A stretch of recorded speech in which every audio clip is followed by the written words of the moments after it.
अरे नहीं नहीं, नाराज नहीं हुआ बेटा, वो असल में बच्चा रो रहा है ना बहन का, तो मैंने कहा आवाजें आएंगी तो डिस्टरबेंस होती है। अब जाहिर सी बात है, छोटे बच्चों को तो आपको पता है, बहन आई हुई है घर पे, तो अब इसलिए मैं थोड़ा सा रुका हुआ था कि यार वो चुप हो जाए, लेकिन वो चुप ही नहीं हो रहा। तो बस इसलिए मैं थोड़ा सा रुका हुआ था। चलें, बहरहाल हम शुरू कर लेते हैं, कोई बात नहीं, इस माहौल में भी पढ़ना चाहिए इंसान को। तो मेरा बच्चा, अल्हम्दुलिल्लाह आप सब लोगों ने रेट निकाल लिया है। और रेट के अमाउंट क्या है? वैसे आप लोगों को बैकग्राउंड की आवाज़ें आ रही होती हैं इस माइक के ज़रिए?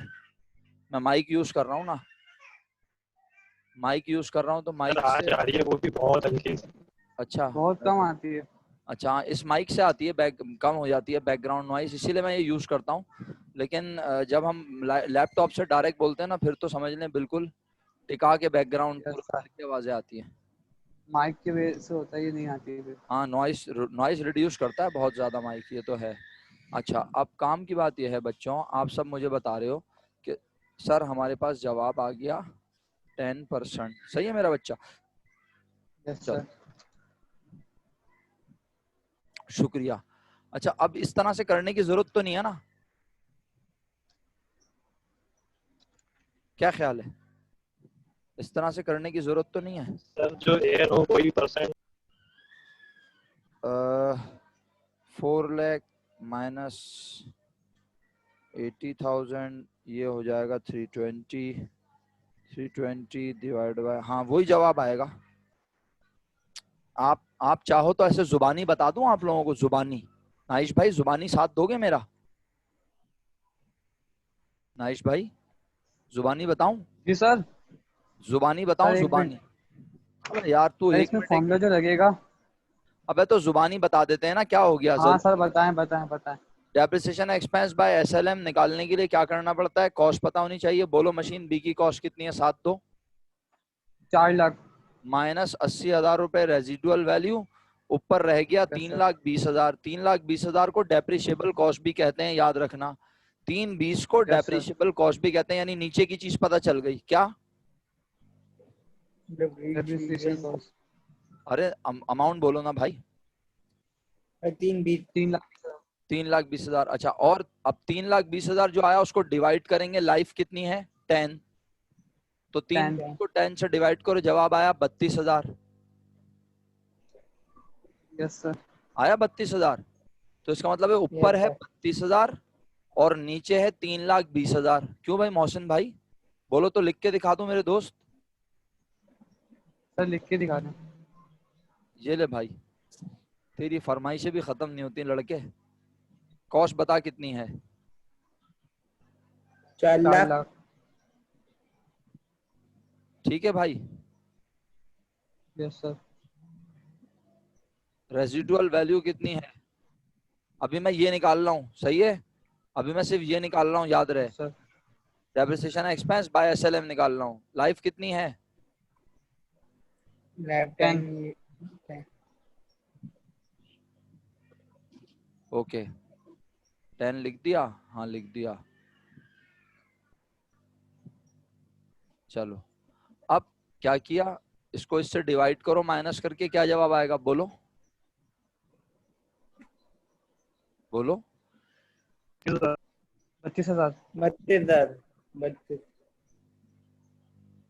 मेरे भाई नाइश, ये तुम्हें ये चीज पता चली है अभी, सुन रहे हो? ये 32,000 तुम्हें क्या पता चला है? ये चीज, ठीक है मेरे भाई? अब सही तुम है। इस 32,000 को डिवाइड करो, बोलो किससे? अंग्रेजी बोलो मेरे भाई, किससे? बोलते हैं depreciation cost. Depreciable, depreciable. Depreciable cost. वो कैसे आती है मेरे भाई, याद दिलाओ।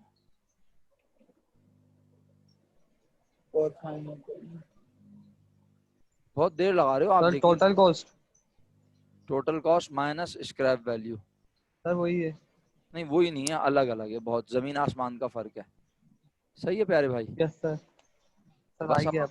अब आपके सामने है सारी कहानी, चेक कर लें आप। वही 10% आया। चेक कर लें आप, तसल्ली ना हो तो पैसे वापस। कर लिए चेक। शुक्रिया। अब हम machine yes sir. Depreciation expense diminishing balance method से निकालने के काबिल हो चुके हैं @ 10%। सुन लिया आपने? चलें, मशीन बी कब Yes, खरीदी है? 2010 10 में में। कितने की खरीदी है? इत्तेफाक से 4 लाख। 2010। इत्तेफाक से 4 लाख की ही खरीदी है। और 2010 का डेप्रिसिएशन जब निकालने जाऊंगा तो खरीदी तो 2010 में, लेकिन पूरे 2010 में इस्तेमाल नहीं किया, है ना? हाँ भाई, सुन रहे हो मैं क्या कह रहा हूँ? कि 2010 में खरीदी है, लेकिन 2010 में पूरे 2010 में इस्तेमाल नहीं की। तो फिर कितने महीने की इस्तेमाल बोलो? सवाल तो यहाँ है नहीं, सवाल तो सामने। 2 महीने। नवंबर और दिसंबर 2 महीने, तो मल्टीप्लाई बाय बोलो। 2 बार 12 divided by 12. 2 multiply 12 2 divided by 12। 2 multiply ने 2 डिवाइडेड बाय 12। तो जवाब बना 40,000 multiply by 2 divide by 12। Sir, 600। एक बार रिपीट कीजिएगा। सर आप सवाल पढ़ेंगे तो आपको खुद समझ आ जाएगा, मुझे रिपीट नहीं करना पड़ेगा। मशीन जो है, यस सर, आ गया। नवंबर 1 को खरीदी है, तो नवंबर और दिसंबर 2 महीने बने। फॉर्मूला डेप्रिसिएशन बताता है पूरे साल का, depreciation expense for the year. तो जब 4 लाख का 10% लूंगा 40,000 आएगा पूरे साल का। मुझे चाहिए 2 महीने का, आ गया। क्या कर दूं इसको? 4 लाख में से माइनस। सर क्यों माइनस करवाते हैं आप हमेशा? क्योंकि मुझे 2011 का डेप्रिसिएशन भी निकालना है और मुझे नेक्स्ट ईयर की बुक वैल्यू पता होनी चाहिए, चाहे वो पूछे या ना पूछे।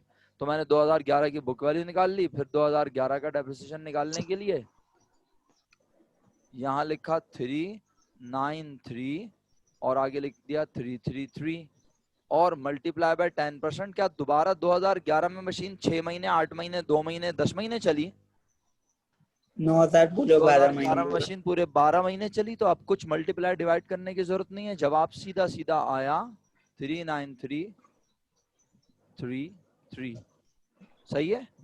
क्या करते हैं बेटा इसे? Yes. माइनस। सही है? जिंदा है आप लोग? क्या निकल आई? बुक वैल्यू 2012 के लिए। 12 पे तो काम करना ही नहीं था। तो बजाहिर, अब सुनो मजे की बात बताऊं तुम सबको। देखो नाइश भाई, आप परेशान मत हो जाना, ब्लड प्रेशर को संभालना जरा।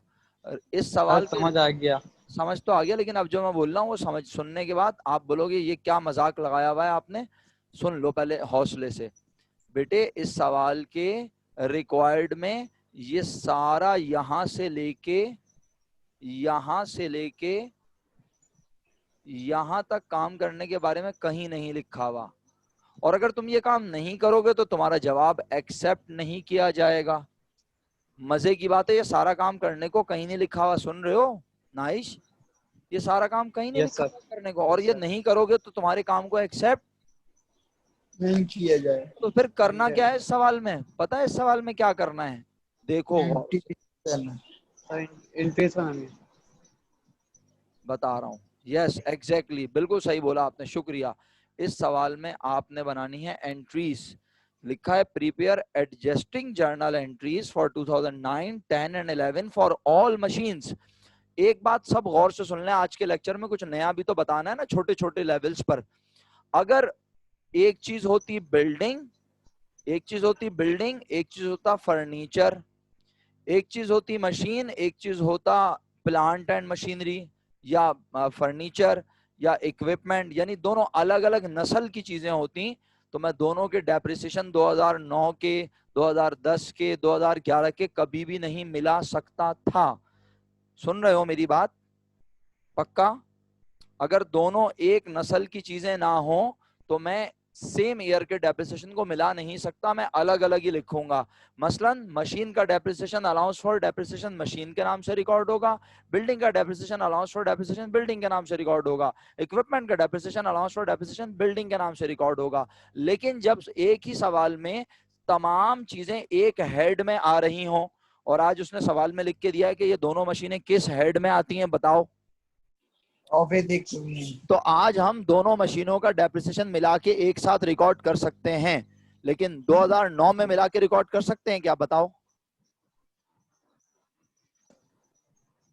बोलो। 9 टन 9 में सिर्फ हमारे पास थी ही क्या? मशीन है। जबकि अगर 10 की बात करूं तो 10 में मशीन ए का डेप्रिसिएशन है,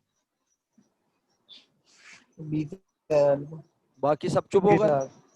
और मशीन बी का 2010 का डेप्रिसिएशन है 6,600 6,667, 6,667 रुपए। तो 20,000 रुपए में 6,667 को प्लस करेंगे तो हम मिलाकर एक एंट्री बना सकते हैं। हम मिलाकर एक एंट्री बना सकते हैं क्या? Depreciation expense debit, allowance for depreciation, depreciation expense debit, allowance for depreciation, equipment credit. अच्छा, अब यकीनन आप सोच रहे होंगे सर आपने एंट्री पढ़ाई तो है नहीं, आप अचानक आज बोलना शुरू हो गए। मसला यह है कि मैं ये सिखाना चाह रहा हूं आपको कि जब दो अलग अलग नस्ल की चीजें हों तो हम डेप्रिसिएशन को मर्ज नहीं करेंगे, और जब एक ही सकते नस्ल हैं। की कर सकते हैं। अल्लाह माफ। सेम होगा तो मर्ज जब सेम यहाँ होगा तो मर्ज कर देंगे और हाँ, अलग अलग होगा तो नहीं कर देंगे। और शर्त यह है कि दोनों एक ईयर में हों। जैसे ये मशीन 2009 में थी, ये मशीन 2009 में थी नहीं, तो सिर्फ 2009 का डेप्रिसिएशन रिकॉर्ड होगा 10,000 से। लेकिन जब 2010 की बात करेंगे तो 2010 में ये 20 और ये 6 ऐड होके सही है। एंट्री बनेगी 26,667 से। 2011 के डेप्रिसिएशन की बात करेंगे तो 2011 में ये 20 और 11 की भी बनेगी। ये दोनों मिला के 59,333 से एंट्री बन जाएगी। समझ में आया? मोमिना आपने सुना बेटा? मोमिना कुछ समझ आ रहा है? मोमिना आवाज आ रही है? मोहसिन भाई आवाज तो आ रही है ना प्रॉपर? अल्हम्दुलिल्लाह। Yes, sir. अच्छा, मोमिना भी कह रही है यस सर उन्हें समझ आ गया, शुक्रिया बेटा। चलो तो बस अल्हम्दुलिल्लाह। इस सवाल में क्योंकि एंट्रीज बनानी है और एंट्रीज मैंने पढ़ाई नहीं है, बोलो तो आज एंट्री पढ़ा दूं अभी, या अभी डिमिनिशिंग बैलेंस पे और कमांड बनानी है? अल्हम्दुलिल्लाह रेट निकालना भी सिखा दिया इस सवाल में मैंने आप लोगों को, क्या ख्याल है ना? और डेप्रिसिएशन तो निकालना आ ही चुका है या नहीं आया? नाइश, मेथड से डेप्रिसिएशन निकालना आ गया? आ गया सर। तो आप क्या कहते हो, या तो Yes, एक sir. और मेथड, या फिर एक काम करते हैं, सुनो, एक मेथड अभी और बाकी है, ये रहा। मेथड का नाम है पहले एक सम, बात पूछनी। हाँ पूछ लो। मेथड का नाम है चल सम देखें। ऑफ ईयर डिजिट मेथड, ये बाकी है। या कहते हो तो ये पढ़ा के एंट्री पढ़ा देता हूँ, वरना एंट्री का डेमोस्ट्रेशन ये रहा हमारे पास, तुम्हें मैं एंट्री का डेमोस्ट्रेशन अभी भी दिखा सकता हूँ। ये रहा डेप्रिसिएशन सर एक्सपेंस रिकॉर्ड करने एंट्री की। पढ़ा दें फिर ये सवाल कंप्लीट कर लेंगे। अच्छा ओके, पढ़ा देता हूँ। तो ये 2 एंट्री पढ़ानी है मैंने आपको बस। सर 1 2 3 नहीं पढ़ाएंगे आप? बेटा 1 2 3 पढ़ा चुका हूँ, याद करो। याद आया? इनवॉइस प्राइस से मशीन खरीदते हैं उसकी एंट्री बनती है, अदर कैपिटल एक्सपेंडिचर जो टोटल होता है उसकी एंट्री बनती है, और रेवेन्यू एक्सपेंडिचर को उनके नाम से रिकॉर्ड करने की एंट्री बनती है। याद आ गया 3? ये एंट्री कब बनती है? साल के आखिरी दिन। इसीलिए इसको कौन सी एंट्री कहते हैं? आखिरी एडजस्टिंग। Adjusting entry. अच्छा, और तुमने बैड डेट्स के चैप्टर सर में थ्री भी सर थ्री समझाइएगा। एक बार फिर प्लीज। 3 समझा नहीं रहा, 3 याद दिला रहा हूँ। समझाते वो हैं जो पहले समझाया ना हो, ये तो रिकॉल करवा रहा हूँ, याद सर दिला रहा आ गई हूँ। याद, आ गई आ गई। आ गई? क्या बात, तुम्हारी याद भी कितनी प्यारी है, फौरन आ जाती है। बेटे ये वो एक्सपेंडिचर हैं जिन्हें हम मशीन की कॉस्ट में ऐड नहीं करते। हाँ देख, याद उसको आई है, लेकिन बोल ये रहा है हुजैफा। इसका मतलब है तुम्हारी याददाश्त ही खत्म है, खूबसूरत आदमी। अबे ये वो खर्चे हैं सर जो ये मशीन इसमें को, बोलो बोलो, ये वो खर्चे हैं जो मशीन को खरीद के लाने में हुए तो हैं। ऐड करते हैं। अबे इडियट, इन्हें ऐड नहीं करते, जिन्हें ऐड करते हैं उन्हें कैपिटल एक्सपेंडिचर कहते हैं। वो ये रे सर खूबसूरत, उनको एसेट में ऐड करते हैं, उनको एसेट के नाम से लिखते हैं, मशीन के नाम से। और जिन्हें ऐड नहीं करते उन्हें रेवेन्यू एक्सपेंडिचर कहते हैं, उन खर्चों को उनके नाम से लिखते हैं, जैसे रिपेयर एक्सपेंस, प्रीपेड। सर अच्छा मैं जो बोल रहा हूँ ना हाँ सर, ये दोनों डेबिट जो है ना इनको ऐड करके जो वैल्यू आएगी वो कैश में लिख देंगे। हाँ, वाह भाई वाह, क्या खूबसूरत बात बताई है वही तूने। वाली एंट्री है ना। हाँ हाँ हाँ, बहुत खूबसूरत बात बताई है तुमने, ये तो तुमने हमारी नॉलेज में इजाफा कर दिया। नाइस, तुम दिन ब दिन बड़े होते जा रहे हो। अबे यार ये भी कोई बात है नाइस? असल बात ये है कि ये दोनों क्या हैं, ये दोनों ऑर्डिनरी रेवेन्यू एक्सपेंडिचर हैं, ये मशीन की जिंदगी में होते रहेंगे। तो इसलिए इन्हें इनके नाम से लिखा जाता है, इन्हें मशीन की कॉस्ट में ऐड नहीं करते। और सर ये वो खर्चे हैं जो मशीन की कॉस्ट को बढ़ाते हैं, इसलिए इन्हें मशीन के नाम से लिखा जाता है। Machine debit, building debit, furniture debit. समझ आया? क्लियर है? अच्छा, अब मैं आपको फोर्थ और फिफ्थ एंट्री समझा रहा हूँ, गौर से सुन लो। फोर्थ एंट्री किस चीज की है? एडजस्टिंग। अब मैं तुम्हें याद दिलाता हूँ, तुमने वैल्यूएशन ऑफ अकाउंट रिसीवेबल के चैप्टर में एडजस्टिंग एंट्री पढ़ी थी, याद दिलाओ। Yes, sir. Yes, sir. क्या पढ़ी थी? Depreciation expense debit. Amount for depreciation related. Nice, तुमने सुना क्या बोला हुज़ैफा ने? मैंने बोला वैल्यूएशन ऑफ अकाउंट रिसीवेबल के चैप्टर में ये एंट्री हमने तुम्हें पढ़ाई है, वैल्यूएशन ऑफ अकाउंट रिसीवेबल में। एडजस्टिंग एंट्री ना, हाँ, जैसे पढ़ाई है यही पढ़ाई है। तो ये allowance वाली for पढ़ाई bad debt, अलग थी, वहाँ पे bad debit allowance for bad debt credit.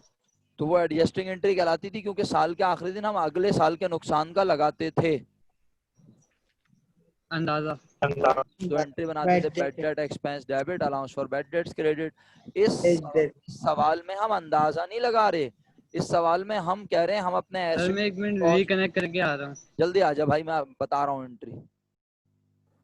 Fatima कैसे आना हुआ बेटा, सब खैरियत है? सर इंटरनेट प्रॉब्लम, अभी अभी चला है नेट। चलो ठीक है, ठीक है, okay okay okay, no problem. अच्छा,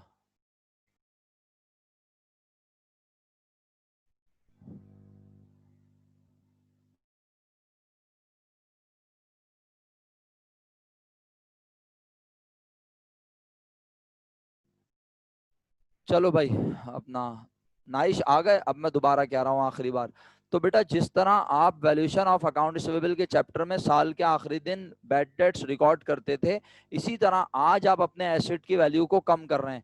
और अकाउंटिंग कह रही है कि जब आप एसेट को एक साल अपने कारोबार में इस्तेमाल करते हैं तो एसेट की वैल्यू के कुछ हिस्से को बनाते हैं अपना।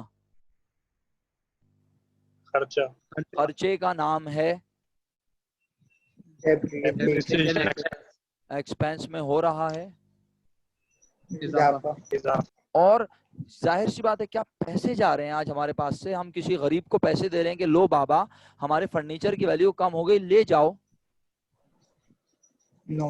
पैसे तो उसी दिन दे दिए थे जब हमने फर्नीचर को खरीदा. खरीदा था, तो आज पैसे नहीं जा रहे, आज हम अपने फर्नीचर की कॉस्ट को कर रहे हैं। और अकाउंटिंग कह रही है, और अकाउंटिंग कह रही है कि आप अपने फर्नीचर की ओरिजिनल कॉस्ट को छेड़ नहीं सकते. क्यों? कौन सा कॉन्सेप्ट था मोहसिन, कौन सा कॉन्सेप्ट था बेटे? कॉन्सेप्ट पढ़ाएं बड़ी मेहनत से तुम सबको, चाहे तुमने कैंपस 12 में पढ़ा हो या 11 में, बड़ी मेहनत से कॉन्सेप्ट पढ़ाएं। है किसी को याद कॉन्सेप्ट? किसी को भी याद नहीं है? अफसोस की बात है अगर याद नहीं है। हिस्टोरिकल कॉस्ट, बेसिक अकाउंटिंग का चैप्टर उठाओ, उसको फटी हुई आंखों से जरा देखो। अफसोस की बात है तुम लोगों को चीजें याद नहीं है।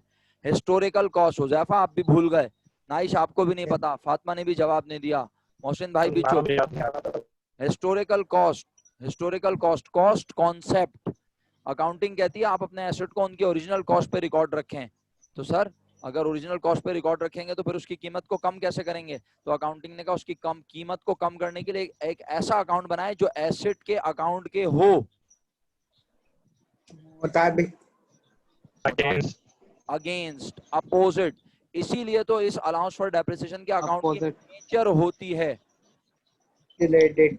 अबे नेचर पूछ रहा हूँ, साइड नहीं। एसेट वो कर वो कैसे? Contra asset. Contra asset, Contra asset. बाकी अल्लाह माफ करे, पता है ऐसे ऐसे जवाब सुनने को मिले, पता नहीं कैसे जिंदा है मेरा दिमाग अभी तक आप लोगों के जवाब सुनने के बाद।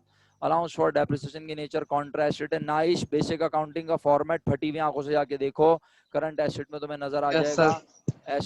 एसेट्स खत्म होने के बाद नॉन कॉन्ट्रा एसेट्स में दो नाम है, एक अलाउंस फॉर बैड डेट्स और एक अलाउंस फॉर डेप्रिसिएशन। भाई नजर आ गया? Yes sir. शुक्रिया। तो बस फाइनली अब मैं ये एंट्री समझाने में कामयाब हो चुका हूँ, किसी को नहीं समझ आई तो उसकी मर्जी। अकाउंटिंग कह रही है ईयर एंड पर अपने एसेट को जितने रुपए से कम कर रहे हो वो तुम्हारा खर्चा है, खर्चा बढ़ाओ, खर्चा बढ़ेगा तो डेबिट, और एसेट की वैल्यू कम करनी है और एसेट को डायरेक्ट क्रेडिट करने की इजाजत नहीं है। तो एक ऐसा अकाउंट बनाओ जो तुम्हारी एसेट की वैल्यू के अगेंस्ट हो। तुम्हारा एसेट हमेशा नजर आए ओरिजिनल कीमत पर, लेकिन जब जानना चाहो कि उसकी कितनी वैल्यू तुम ऑलरेडी कम कर चुके हो तो तुम इस अकाउंट में वैल्यू देखो क्रेडिट साइड पर, डेबिट में से उस क्रेडिट के अमाउंट को कर दो, कम तो तुम्हें ऑटोमेटिकली पता Yes. चल जाएगा, तुम्हें ऑटोमेटिकली पता चल जाएगा कि तुम्हारा एसेट जो ओरिजिनल नजर आ रहा है 1 लाख का, अब वो 80,000 का रह गया, अब वो 60,000 का रह गया, लेकिन ओरिजिनल वो हमेशा कितने रुपए का नजर आता रहेगा? 1 लाख 1 लाख 1 का। लाख यानी आप अपने एसेट 1 लाख। आप अपनी मशीन को क्रेडिट नहीं करते क्योंकि आपके पास से मशीन अभी जा नहीं गई मशीन आपके पास ही है, लेकिन उसकी वैल्यू को कर रहे हैं। कम। तो मशीन की वैल्यू को कम करने के लिए आप एक ऐसा अकाउंट बनाते हैं जो मशीन के अकाउंट के बराबर हो। अबे यार खुदा की पनाह यार, कितनी दफा बोलो एक ही बात यार, फिर तो गलत बोल रहे हो हुज़ैफा। एक ऐसा अकाउंट बनाते हैं जो मशीन के अकाउंट Opposite. के अपोजिट होता है, अगेंस्ट होता है, Opposite. अगेंस्ट होता है, अपोजिट होता है, क्योंकि जब इस अकाउंट में पैसे रखोगे तो ये अकाउंट मशीन की वैल्यू को क्या करेगा हुज़ैफा भाई? कम कम कम तो जब इसमें रखोगे पैसे तभी तो कम करेगा, जब इसमें पैसे ही होंगे जीरो तो ये मशीन की वैल्यू को कैसे कम करेगा? लेकिन जब मशीन होगी 1 लाख की और आप इसमें रख दोगे 10,000 क्रेडिट साइड पर, तो फिर जब आपसे ओनर पूछेगा मशीन की मौजूदा कीमत क्या है, तो और या वो बोलेगा मशीन ओरिजिनल कितने की दी थी, आप जल्दी से बताओगे 1 लाख की मशीन देखकर, और वो बोलेगा अभी कितने की है, तो आप अलाउंस फॉर डेप्रिसिएशन में देखोगे क्रेडिट में 10,000 है, आप 1 लाख में से 10,000 माइनस करोगे और जल्दी से बोल दोगे कि ये 90,000। 90,000 वक्त समझ आया? ये तो पक्का? यार अच्छा, तो अब अगर ये समझ आ गया तो इस पे मुझे ज्यादा टाइम नहीं लगेगा, मुझे पूरा भरोसा है। क्यों? तुमने वैल्यूएशन ऑफ अकाउंट रिसीवेबल के चैप्टर में एक और एंट्री पढ़ी थी, किस चीज की? बैड डेट एक्सपेंस को क्लोज करने तो क्लोजिंग एंट्री में क्या करते थे? Expense and revenue summary debit और बैड डेट एक्सपेंस क्रेडिट। आज क्रेडिट क्या करेंगे? डेप्रिसिएट फातिमा तुम्हें समझाने की जरूरत तो नहीं है, मेरा ख्याल है ये दोनों एंट्री जी सर समझ में आ रही है। हाँ नहीं समझ में आ नहीं रही है, बोलो याद आ रही है। याद समझ तो वो आता है जो नया हो, ये समझना जी थोड़ी जी है। हाँ ये तो मेमोरी रिफ्रेश करा रहा हूँ तुम्हारी मैं, रिफ्रेशर है ये एक तरीके से जी। तो मोहसिन भाई रिफ्रेश हो गई मेमोरी? यस सर, याद आ रही है। याद आ गई, वेरी गुड, एक्सीलेंट। और बाकी बाकी लोगों का आप कह सकते हैं, जैसे नाइश को मैंने समझाने की कोशिश की और हुजैफा की भी मेमोरी रिकॉल हुई है, मोमिना क्योंकि इंटर साइंस है तो उन्होंने भी समझने की कोशिश की है। तो अल्हम्दुलिल्लाह दोनों एंट्री समझ आ गई तो बात खत्म हो गई। Expense and revenue summary debit, depreciation expense credit, बस। तो अब मेरा ख्याल है क्योंकि नाइश ने फरमाइश की थी कि सर आप यही वाला सवाल जो आपने पढ़ाया है ना आप इसी को कंप्लीट करवा दें, तो चलो कंप्लीट कर लेते हैं, क्या ख्याल है ना? बस अब इसमें क्या बनानी है? एंट्रीज। मेरे पास अगर जर्नल का फॉर्मेट मुझे इस वक्त जल्दी से मिल जाए तो मैं एंट्री बना के दिखा देता हूँ प्रॉपर अंदाज में, खूबसूरत जिसे कहते हैं, क्या ख्याल है ना? मैं जल्दी से कोई जर्नल का फॉर्मेट खोलता हूँ और फिर आपसे शेयर करता हूँ। ओके, ये है जनाबे आली फॉर्मेट फॉर्मेट फॉर्मेट, इसमें से मिल जाएगा, ये लो यहाँ से फॉर्मेट मिल जाएगा मुझे, जर्नल का ये मिल गया, फॉर्मेट मिल गया, ये मिल गया, कंट्रोल सी और ये आ गया कंट्रोल वी, ये आ गया जनाब फॉर्मेट। बिजनेस का नाम अभी आपसे पूछ लूँगा, ये मिटा दो और इसको थोड़ा कंट्रोल ए 14 टाइम्स न्यू रोमन और थोड़ा सा बड़ा कर लेते हैं, नज़र अच्छा आए टिका के। सही है, अब हम एंट्री बनाते हैं बच्चों। ये जर्नल का फॉर्मेट में दूसरे पेज पे क्यों ले गया मुझे, क्या हो गया अचानक? इसको तो वहीं पेज पे लेके जाना था 2000, कंट्रोल एक्स और इसको यहाँ ले आते हैं नीचे, क्या ख्याल है? यहाँ ये सही है, ठीक है। और नहीं अच्छा नहीं लग रहा, कंट्रोल सेट कंट्रोल वी, क्या हो गया? ड्रामेबाजी क्यों कर रहा है भाई? कंट्रोल सी और कंट्रोल वी, बस बेटा खत्म कर रहे हैं क्लास। अब तुम लोग इस तरह के फॉर्मेट बनाकर एंट्री बना लोगे। अजान शुरू हो रही है तो हम क्लास को खत्म करने की तरफ जा रहे हैं, बस मिनट खत्म नहीं हुए। लेकिन अब आप क्या करना, इसमें सबसे पहले लिख लेना 2009 और लिखना दिसंबर 31 और दिसंबर 31 लिखकर लिख लेना दिसंबर 31।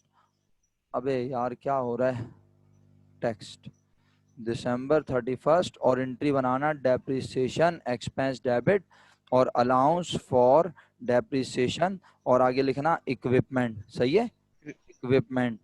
और अमाउंट लिखना 2009 की डेप्रिसिएशन की याद करो कितनी थी, 10,000 बस। और 9 में मशीन बी पर डेप्रिसिएशन नहीं हुआ था, समझ रहे हो मेरे बच्चों। तो ये 10,000 आ गई। और इसके बाद मेरे बच्चों 2009 में ही एक एंट्री और बनाना, किस चीज की, क्लोजिंग एंट्री। क्या बनेगी, expense and revenue summary debit, revenue summary, expense credit और अमाउंट 10,000। ये एंट्री बन गई कौन से ईयर की मेरे बच्चों, 2009 की। बिल्कुल इसी तरह 2010 और 11 की एंट्री भी बनाना।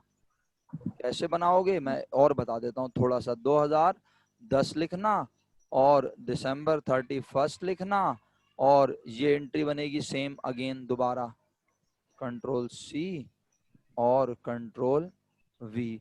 डेप्रिसिएशन एक्स में अब 2010 में कितना डेप्रिसिएशन हुआ, तो मशीन ए पे 2010 में डेप्रिसिएशन हुआ था 20,000 और मशीन बी पर हुआ था 6,667। अबे 6,667, 68 कहाँ से आ गया, खूबसूरत 26,667 और यहाँ पर भी 26,667 और क्लोजिंग में भी यही सेम अमाउंट आ गई, खत्म बस। समझ आया। ये दो एंट्री 2011 में खुद बना लोगे। अब तुम्हारा होमवर्क पता है क्या है, पूरी 5 ईयर में स्ट्रेट होमवर्क सुन लो, मैं क्लास खत्म कर रहा हूँ। होमवर्क ये पूरी क्लास का, बाकी बात में वीडियो देखने वालों को भी वो होमवर्क सुन लें कि आप लोग पूरी 5 ईयर के straight line, unit output, working hour और डिमिनिशिंग बैलेंस मेथड्स के सवालात को अटेम्प्ट करें। अगर उसमें एंट्रीज बनाने को कहा है तो एंट्रीज भी बना लें। सही है। और इंशाल्लाह अगली क्लास में SYD पढ़ाऊंगा और फिर इंशाल्लाह आगे बढ़ूंगा। सही है, बहुत शुक्रिया मेरी तरफ से। फी अमानिल्लाह, ख्याल रखिएगा अपना, अल्लाह हाफिज, हैव अ नाइस वीकेंड।